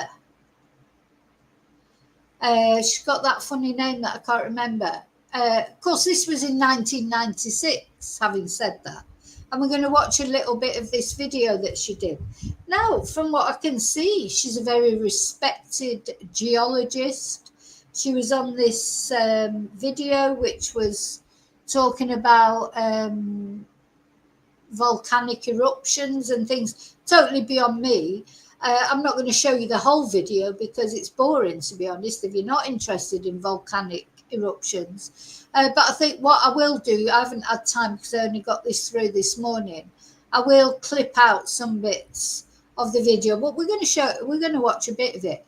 Now, I don't want to spotlight Erin's sister too much. Erin's sister has not done anything wrong, but I do think it's a mystery that her sister has not appeared as a character witness.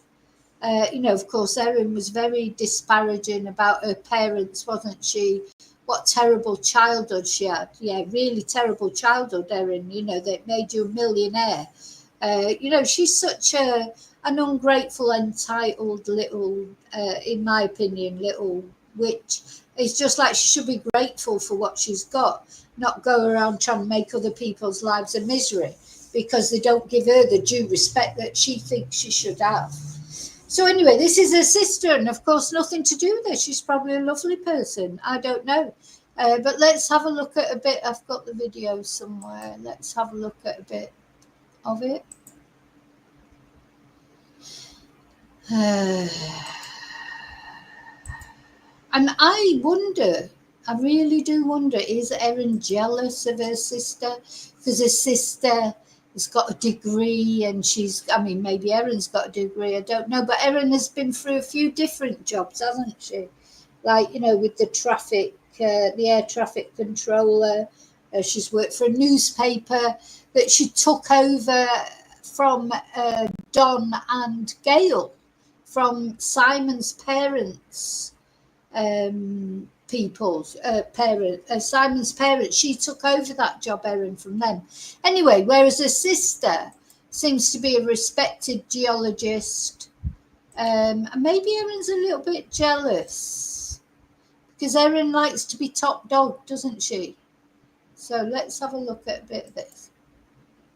Might have some effect on causing dinosaurs and lots of other organisms to become extinct. So dinosaurs didn't go completely extinct. But Dr. Tom Rich from the Museum of Victoria began to explore the different sorts of causes, and two theories that he looked at were one caused by volcanic eruptions on Earth, and the second theory was caused by extraterrestrial visitors from outer space. In this day's program, Kenwyn Scudder from Monash University, she's doing her graduate work here, will help us explore the ideas of how volcanic activity, not So she's from Monash University. What was her name? God, I'll never get this name right. volcanic activity, not just the odd volcano here and there, but volcanic activity on a major global scale might have some effect on causing dinosaurs and lots of other organisms to become extinct. And we have a whole series of questions that I want to ask her, and I'm sure she's going to explore the different sorts of causes. And two theories that he looked at were one caused by volcanic eruptions on Earth, and the second theory was caused by extraterrestrial visitors from outer space. Well, so that's interesting. So, people might find this interesting. Trouble is it's quite long. We can't sit down and watch the whole thing. So he's saying, were the dinosaurs made extinct by volcanoes, or was it by extraterrestrial activity? Interesting. Space. In this day's program, Kenwyn Scudder from Monash University, she's doing her graduate work here. So it seems to be pronounced Kenwyn. So this is Erin's sister. I'm just going to leave this on a minute. I'm going to go and get some ice. I won't be a sec.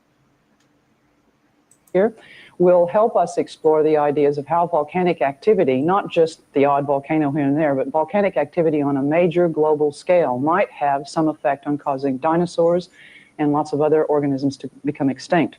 And we have a whole series of questions that I want to ask her, and I'm sure she'll be able to enlighten us on them. And then you'll have a chance to grill her when we have our questions later in the program. I think, first of all, one of the questions I'd like to ask is, what really causes volcanoes to turn on? What gets them going, and why do they actually erupt? Okay, that's a good question to start off with. Volcanoes turn on in a way that we don't really understand very well. One of the major ways that volcanoes turn on is because there's a pressure build-up inside the earth. And it's just like shaking up a Coke can or a soda can, and we get a build-up of pressure, and when you open that, you get a big eruption.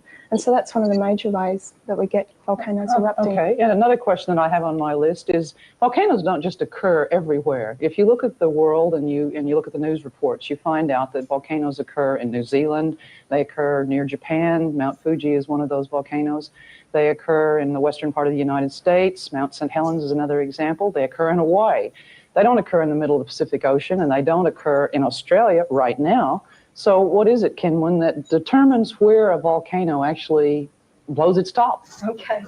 To understand that, we have to really understand the structure of the Earth. So if we start off looking at a model of the Earth and we cut that in half, we can see three different layers within the Earth. The first layer right inside is the core, and that's like the core of an apple if you cut that in half. The next layer out is like the flesh of the apple, and that's called the mantle. And that's where the lava comes from, and that's what comes out of a volcano. That's hot molten rock, and that's at several thousand degrees Celsius. And then the outside layer of the Earth, like the skin of the apple, is the crust of the Earth. And that crust is very, very thin. And when we get a break in that crust, we can allow mantle out to the surface, and that allows a volcano to occur. Now, there's only breaks in certain places on the Earth, and if we look at a map, we can see the distribution of these like you were talking about. And you can see that there's volcanoes concentrated along the edges of these fractures in the outside of the Earth's crust. So the Earth really, that thin skin that you're talking about, the crust, is divided up into a series of really big plates. And it's only along the edges of those plates that this volcanic activity, and earthquakes for that matter, and real hot parts of the Earth occur. So that kind of makes me think, how does that all relate? What kind of theory has been put forward by geologists in the recent times to explain why those plates exist and why the volcanic activity and the earthquake activity occurs there? Could you give us a little idea of that? What's the name of that theory anyway? Yeah. The name of the theory is plate tectonics, and that was first discovered when people realised that parts of the Earth do fit together like a jigsaw puzzle. The west coast of Africa and the east coast of South America fit together like a jigsaw puzzle. And so when you move them together, you can see that those two edges of the continents used to touch, and they've moved apart. And so we understand that the ocean has formed over time as a fracture down the middle of the Atlantic Ocean, and as those two continents have moved apart, we've got volcanoes down the centre, and that's formed new crust. Yeah, well, that's like... And because they can't just bang into one another, which erupts the basalt, and that's because the volcano... Yeah, this is 1996, Joanne, so it is a long time ago. So just to give you, that's, anyway, I've got some other things to show you about. Now, a couple of people sent me this video. So thank you, everybody who sent me this video. Just so we get an idea of Erin's sister, though this was in 1996, so it's nearly 30 years ago. But yeah, I just wonder, is Erin jealous of her sister? Just something that occurs to me. But as I say, I'll do some clips out of that video. The video is quite long. It's 50 minutes. We're not going to sit and watch the whole video. Let's have a closer look at her sister at the end. It makes the mantle there under a lot of pressure, and it will push out and form a volcano there. So we've got a couple of different reasons for volcanoes to form. Okay, another facts we have from Waldow Primary School. One of the questions is quite interesting. It says, do you believe in alien life forms? Actually, scientists don't believe. Scientists actually go out and actually look for things and bits of information and try to piece together a theory. And we have absolutely no evidence whatsoever that there are any aliens with the dinosaurs or any aliens out there. So unless we have the evidence, it's very hard to put a theory forward that there were aliens. There's a number of other questions asking about how they might have affected dinosaurs and such, but since we have no evidence for them, we would really not be theorizing about how they affected the dinosaurs. But it's an interesting question. Lisa from St. Patrick's. Well, she never gave her a chance to speak there. I thought it was supposed to be a question for her. Of course, now we have got evidence of aliens. I wonder what this woman would think of that now. Install. Thanks, Lisa. How far around the explosion do volcanoes poison or affect? Okay, I'll let Kinwin say something about that. Yeah, Thanks, Pat, again. Okay, as Pat was just saying before, when a volcano erupts, a very large eruption, that will affect global climate, so that it's going to affect right around the world. Some people might remember that when Mount Pinatubo erupted in June of 1991, we got great sunsets in Australia, and they were shown all around the world, and that was because... Now, so you can see that she could be Erin's sister, but she's a different. She comes over as much more earnest, doesn't she? Honest. Erin's different. I think Erin's probably spent a long time jealous of this sister. I don't know. I just get that feeling because this sister does not give me a bad vibe at all. In fact, quite the opposite. She was very honest, very earnest, intelligent. Young, I know she was younger there, and who knows now. But anyway, so that was one thing that I was sent. Now I want to show you other things that I was sent. Where do I start? So apparently, she likes baking. This was her Sinwin Scudder. She wowed the guests and girls with the most incredible science-themed food, including science equipment-topped cupcakes, chocolate mousse, biological gardens with edible soil, flowers, grass and insects, as well as the creation of an edible periodic table in PLC colours. Dr. Scudder also made the huge birthday cakes for our special assemblies, making one cake an amazing visual representation of the college's crest. So, Dulce Designs. Anyone interested in more information about her work? Her details are Dulce Designs, and there's a photo. I shouldn't show the phone number really, because I don't want to dox her. I have got, I was sent her address as well, and I'm not going to show that because, she hasn't done anything wrong. She shouldn't, although it is public because she's got a business from home. I'm not going to show her address. But yeah, so she's made these little cakes and things. So baking, these are brilliant, aren't they? These it's like supposedly some sort of molecule type thing. So and look at this. These are cakes. Oh, let's have a look at. There's another two. Let's see. Look at that. Lovely little cakes, like little. These are mousse ponds with edible soil on top and handmade grass, flowers and insects. Look at the butterflies. Oh, she's clever, isn't she? She's a clever lady. Yeah, Joanne. Erin is an expert on mushrooms, of course. Yeah. Something, she's completely different, isn't she? She's completely different to Erin, and she comes over as a different character. And look at them. I could just eat one of them, actually. I'm getting hungry now. I'm getting hungry.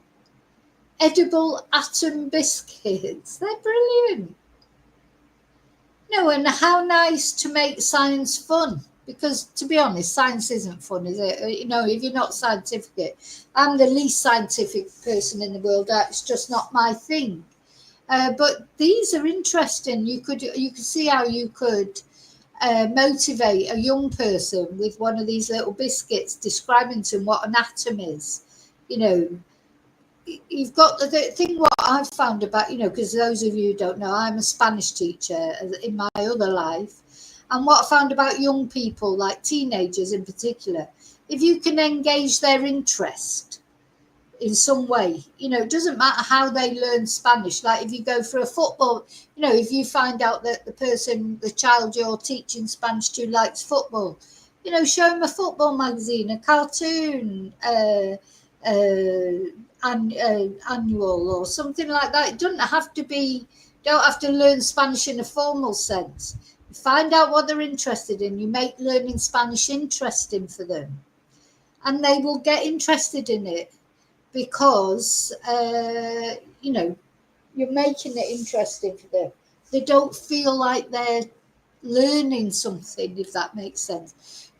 I've done Harry Potter quizzes with my students, my English students, because I teach English as well. If they're interested in Harry Potter, we do a Harry Potter quiz. If they're young girls are interested in makeup, we do makeup. We talk about makeup. With young people, you've got to find out what they're interested in and teach them that way. And, we all remember our teachers at school that were the best teachers, don't we, that engaged us in whatever subject it was. I always remember a history teacher we had who, I can't actually even remember his name, but he engaged us I remember him talking about the War of the Roses or something like that. And engaging us by asking us to imagine to be in the soldiers waiting for the battles and taking us into that world. And you didn't feel like you were learning about history. It was like, oh my God, just engaged your attention. And that's how I got interested in history. Because, history can be a boring. If you've just got to sit down and learn a load of dates and battles and this, that, and the other, it's like, oh my God, but if you can teach somebody in an interesting way. Anyway, I think these are bloody brilliant. This is quite recent. Well, it's February 2015. Yeah. So, yeah. So she's a talented girl, isn't she? I mean, of course, Erin is also talented, at least as far as mushrooms are concerned. So I'd say there's a little bit of jealousy going on there. Makes you wonder if Erin's ever tried to poison her sister. I wouldn't have any cakes that Erin had ever had made for me. That's for a fact. God, this poor woman. And then you think about it, Erin's sister. Now, she will always be known as the sister of the mushroom. Well, we don't know, the alleged mushroom killer. She'll always be known as that. You know, she'd probably be too scared to bake things for schools now, wouldn't she? Anyway, also, one of the people that sent me emails today sent me this photo. This is Erin's mum. And she's got university connections as well. So Erin's family are obviously educationally sort of like, you know, connected to university. This picture was sent to me. Let's see, I think this might have been from Monash University too. Or something to do with the university. Let's have a look. I couldn't get on the they sent me this photo separately, but they sent me, you know, the link, the article it was from, but it's on the what's the word, on the Australian website, and they've got a paywall. You can't go into their articles. I'm not going into their articles, so I'll just show you. This was the article they sent me. Yeah. Now it does say here, there are no visitors for Erin Patterson, a shy, quirky, well-heeled and self-confessed liar, nor anything yet to clear or convict her of killing her family with a beef Wellington pie. But for Tim Watson Munro, Tim Watson Munro, he's an important criminologist there. Yeah, this house looks scary to me, I think. Anyway, that's an article. I can't get onto it because I'm not going to sign up for it. So,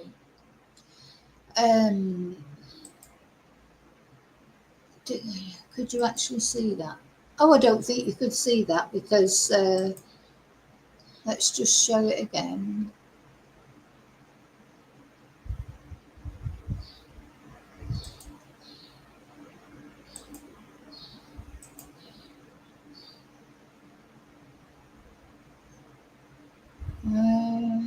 Right, I need to put some windows down as usual because I've got too many.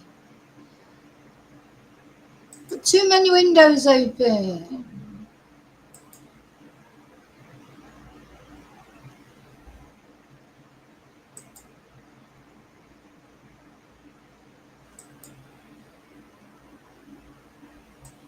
Put the Facebook window down. Anyway, it doesn't matter to just show you an article that I can't read for you, so.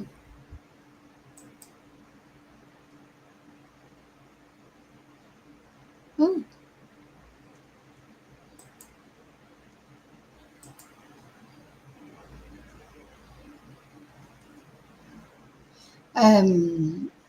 Sorry, I'm getting mixed up now where I am.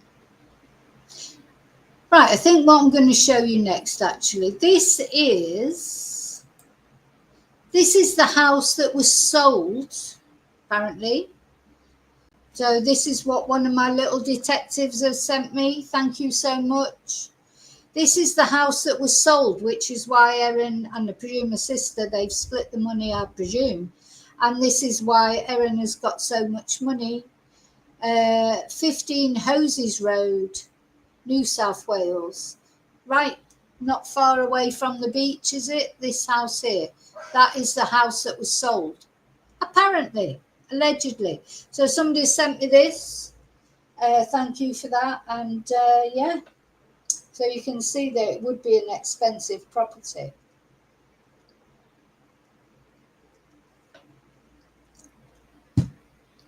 Now, I'm presuming that Erin and her sister, God, you know what? This ice don't last 5 minutes, and you know, drinks are just not nice, are they, if they're not cold enough? Anyway, so I'm presuming that they've split this money, but you can see that it would be a place that was worth a lot of money. So thank you for sending me that. And the other thing this particular person sent me was, let me just make sure, because I don't want to show. So apparently, Erin's sister has been on the Santiago Walk, the Epworth Camino in 2018. And they sent me this blog, and it says at the end, now there's loads of photos on here. I haven't had a chance to look through it properly. I want to look through it, because this is in Spain. I've done a little bit of this walk. I didn't do much of it because I had the dogs with me. But it's just beautiful up in the north of Spain where this walk takes place. And look, Sane Wind Scooter. She was on this walk. Let me just check my messages. I felt like someone. Yeah.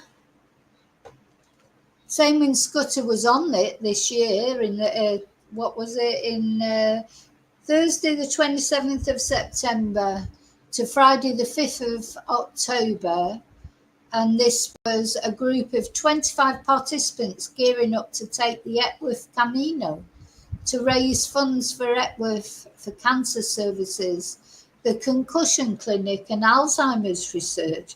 Sorry, like my dark sense of humour just took over then. So they you know, because Erin said she had cancer, I feel like she's definitely got Alzheimer's because she keeps saying she can't remember everything that doesn't suit her to remember. So was she doing this for Erin, I wonder? No, I mean, do they even have any contact?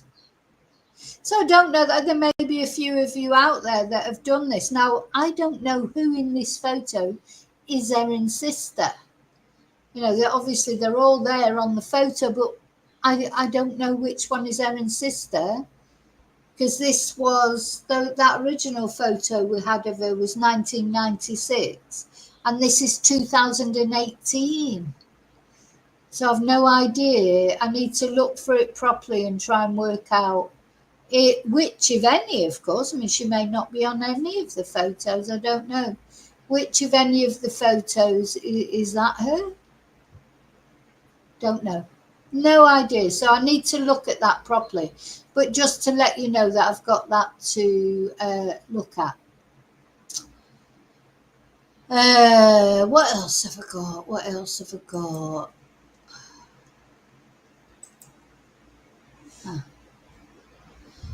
Yeah, thank you so much for those of you that, because, you know, it really helps to have people help me with research, because, you know, I've only got so much time in the day, and so it was really great that a couple of you, as I say, sent me this information. Thank you. You know who you are, and thank you so much. So yeah, I need to go through that and sort of see if I can find out more about Erin and her sister.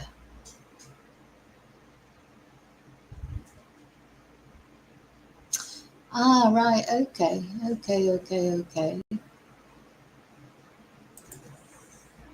Let me see then if I can find it again.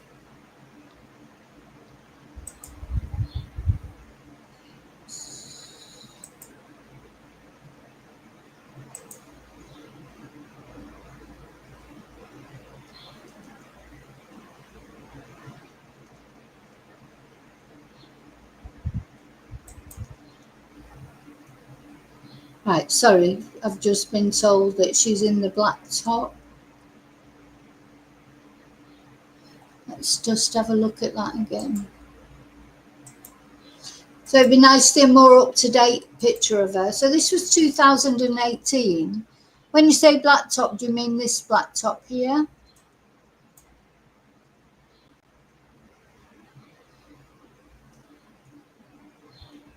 Oh.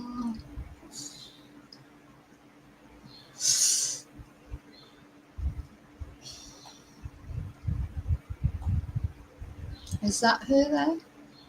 Or this here in the black top?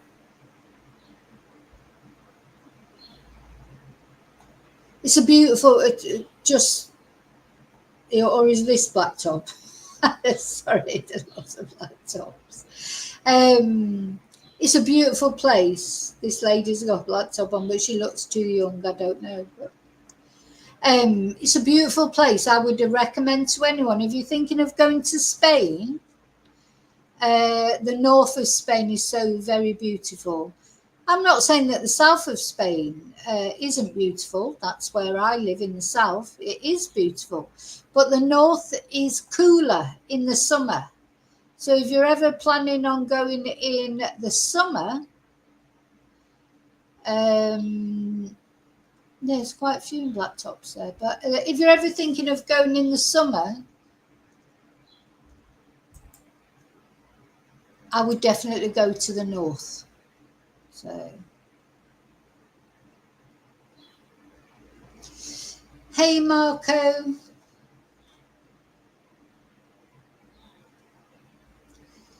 Okay, now, are at the table, blacktop at the table. Let's go down to the one at the bottom then that's got them all, I think. At the bottom, there. This one here.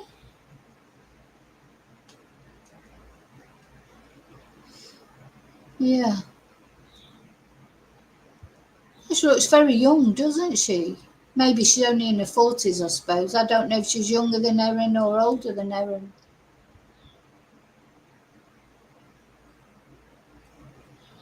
So when you say at the table, do you mean at this table? This lady here?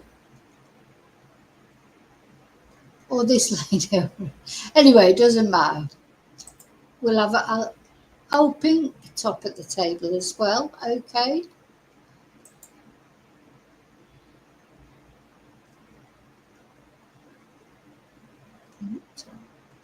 Yeah, pink top might be more distinctive because there seems to be a lot of people wearing black tops.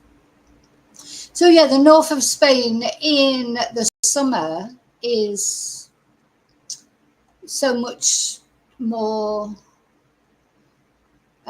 comfortable than the south of Spain. It's so unpleasant here at the moment.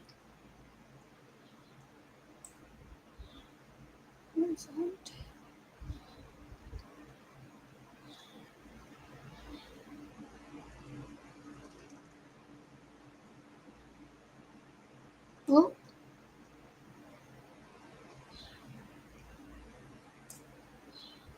God, it keeps flicking.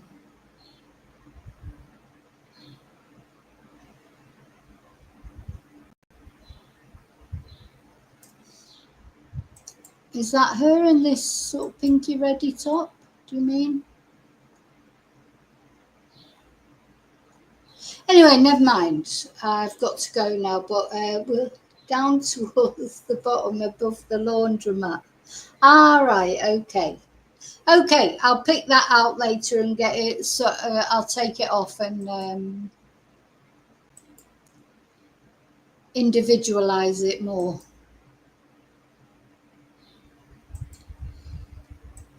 Okay, so there you go. That's where we are now with this case. The judge's instructions finished for another day, just a half day today. Said he's got more to talk about on Monday, but then that will be it. Oh, thank God. I think I'm going to have to get a bottle of Carver in for Monday. There'll be a big celebration. Oh, my God. And poor Ian, I think what we have to remember is, hi, Gmail G, thank you. Thank you for watching. Thank you for chatting. I think what, as always, we have to remember here, these victims, and poor Ian especially, Ian's got to go through a whole nother weekend not knowing what's going on. He's got to wait till Monday. And Simon, of course, Erin's estranged husband. Whereas Erin, I think it don't make any difference to her personally, though I suppose she wants to know her fate. Oh, gosh.